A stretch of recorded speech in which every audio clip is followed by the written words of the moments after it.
Shalom, saudaraku yang diberkati Tuhan. Bersama saya Pendeta Resta Karo-Karo akan menemani Anda dalam belajar sekolah Sabat di pelajaran 8 dengan judul pelajaran kita Mengajar para murid bahagian 2. Pelajaran satu pekan ini diambil dari kitab Markus pasal 10 dan kita akan bagi menjadi 5 bahagian.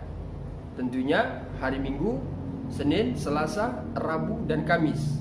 Dan setiap bahagian kita akan bagi lagi menjadi 2 bahagian. Kita akan ringkaskan untuk mendapatkan intisari supaya kita lebih mudah memahami apa pelajaran sekolah Sabat kita di dalam satu pekan ini.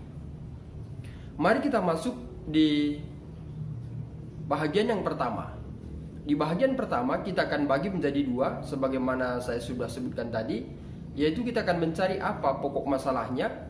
Kemudian kita lihat apa ajaran Yesus. Kita temukan di bagian yang pertama dalam Markus 10 ayat 1 sampai 2, kita menemukan ada pokok masalahnya. Apa masalahnya? Ternyata di kalangan orang Farisi, perceraian dianggap sah. Ini diambil dari 2 golongan, yaitu golongan yang pertama yaitu Shammai, mengatakan bahwa boleh bercerai apabila kebutuhan pokok tidak dicukupi atau diterlantarkan. Kemudian apabila ada tindakan emosional dan apabila ada ketidaksetiaan, boleh bercerai. Berbeda dengan golongan Hillel. Golongan Hillel ini lebih mudah. Mengapa? Karena dia memperbolehkan perceraian dengan alasan apapun. Itu sebabnya di zaman itu orang Farisi menanyakan kepada Yesus, apakah boleh menceraikan istrinya? Karena pada saat itu raja di mana Yesus ada, yaitu Raja Herodes, menceraikan istrinya dan mengambil istri adiknya. Nah, pertanyaan ini tentunya menjadi suatu pertanyaan yang menjebak. Dan apa ajaran Yesus? Apa jawaban Yesus? Ajaran Yesus adalah tetap konsep kesatuan, bahwa apa yang telah dipersatukan oleh Allah tidak dapat diceraikan oleh manusia. Tentunya Yesus mengungkapkan itu bukan asal menyampaikan, tetapi memiliki referensi dari kitab Kejadian 2 ayat 24, di mana mengatakan, sebab itu seorang laki-laki akan meninggalkan ayahnya dan ibunya dan bersatu dengan istrinya, sehingga keduanya menjadi satu daging. Yesus mengutip bahwa menjadi satu daging tidak dapat diceraikan. Apa yang dipersatukan Allah tidak dapat diceraikan manusia. Sekarang kita masuk di bahagian yang kedua, yaitu diambil dari kitab Markus 10 ayat 13 sampai 16. Apa pokok masalahnya? Pokok masalahnya adalah menghalangi atau menjauhkan anak-anak yang mau datang kepada Yesus. Dan kita perlu mengetahui anak-anak di zaman itu ternyata memiliki perbedaan yang sangat signifikan. Mengapa? Karena anak-anak sehat dengan anak-anak yang cacat atau anak yang tidak diinginkan berbeda, walaupun mereka memiliki jenis kelamin laki-laki. Apalagi anak perempuan sering dikatakan diabaikan, mati, ditelan oleh cuaca, dan ada juga sebagian mengambilnya, diasuh, dijual menjadi budak. Inilah sedikit latar belakang. Itu sebabnya murid-murid melarang anak-anak untuk datang kepada Yesus. Nah, apa tindakan Yesus? Ajaran Yesus tidak boleh menghalang-halangi anak-anak datang padanya. Mengapa? Karena kerajaan Allah milik anak-anak, milik mereka. Dan seseorang harus menerimanya dengan sikap dan pandangan seorang anak kecil. Anak kecil memiliki pandangan atau pola pikir pemaaf atau mudah melupakan. Lalu yang paling penting adalah seorang anak-anak menurut terhadap apa yang diajarkan oleh orang tuanya bila itu dididik dengan baik. Sekarang kita masuk di bagian yang ketiga, yang diambil dari kitab Markus 10 ayat 17 sampai ayat yang ke-31. Apa kita temukan pokok masalahnya di sana? Pokok masalahnya adalah bahwa kekayaan menghambat keselamatan. Kita ketahui seorang muda yang kaya raya mendatangi Yesus dan menanyakan apa yang harus dia perbuat supaya selamat. Yesus mengatakan, turuti semua perintah. Orang muda mengatakan, saya sudah menuruti dari sejak kecil. Lalu Yesus mengatakan, jual semua hartamu. Orang muda itu meninggalkan Yesus. Apa ajaran yang disampaikan oleh Yesus?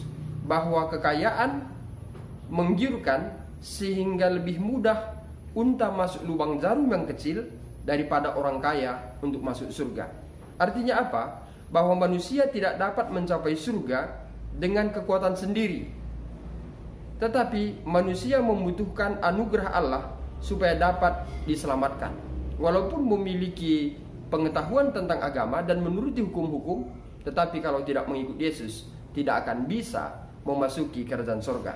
Selanjutnya poin yang keempat, Markus 10 ayat 32 sampai 45. Apa kita temukan pokok masalah?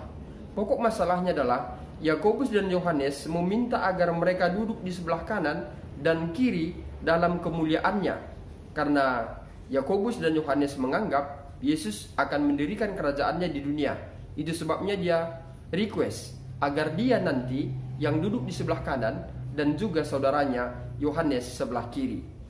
Saudaraku, ini menunjukkan bagaimana keegoisan untuk mendapatkan kedudukan, bukan keselamatan sebagaimana yang Yesus sudah selalu kumandangkan mengenai mujizat-mujizat, mengenai misinya datang ke dunia ini. Kemudian kita temukan dalam pokok masalah bahwa Yesus mengatakan, apakah kau mau meminum cawanku? Cawan adalah melambangkan kesengsaraan Yesus di Getsemani. Apakah kamu mau menerima baptisanku? Baptisan melambangkan kematian Yesus dan penguburannya.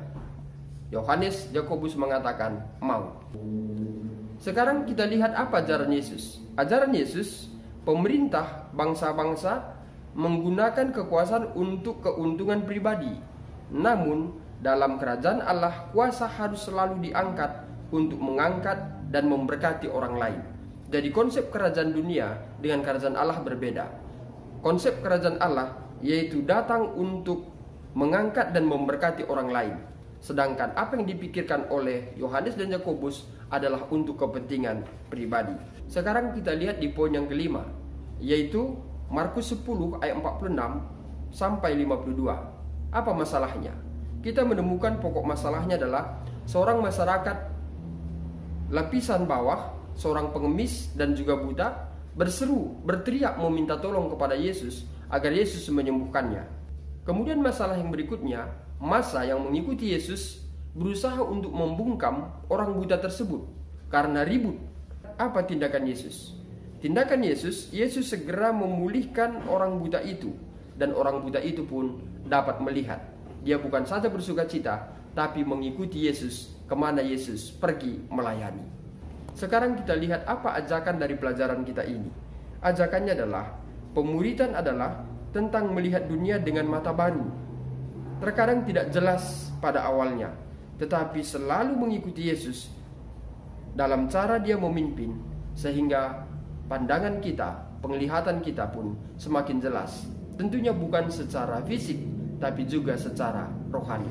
Demikian pelajaran sekolah sahabat kita di pelajaran 8. Saya Pendeta Rista Karo-Karo, pamit undur diri, dan akhir kata saya sampaikan, Tuhan Yesus memberkati.